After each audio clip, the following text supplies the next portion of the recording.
ভাবছিলাম আজকের দিনে কিছু হবে না, কিন্তু এত কিছু। So hey guys, from nothing to everything সিরিজের এটা পার্ট 16।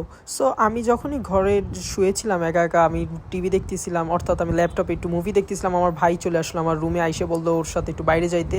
আমি বললাম যে আমি যাবো না তোর সাথে, তবুও আমাকে জোর জবরদস্তি করে আমাকে নিয়ে গেল ওর সাথে। যায় দেখলাম যে ও নিউ মার্কেটে আমরা দুই ভাই মিলে খাইতে যাব।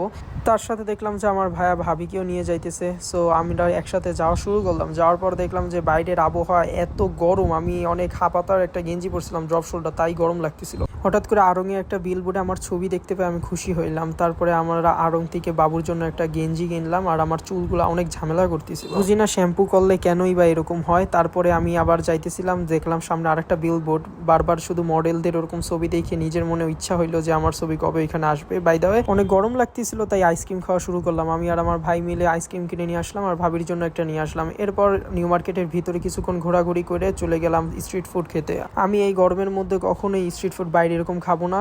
জাস্ট আমরা দুই ভাই পার্সেল নিয়ে নিলাম। পার্সেল নিতে গেছিলাম, আসে দেখি যে আমার বড় ভাই আর ভাবি মিলে দুজনের ডিম ঘোটা খাইতেছিল। তারপরে আমরা দুই ভাই মিলে আইস টি এবং কোল্ড কফি খাই ফেললাম। খায়ে বাসার উদ্দেশ্যে রওনা দিলাম। আজকের দিনটা সেই ছিল 10 আউট অফ 10।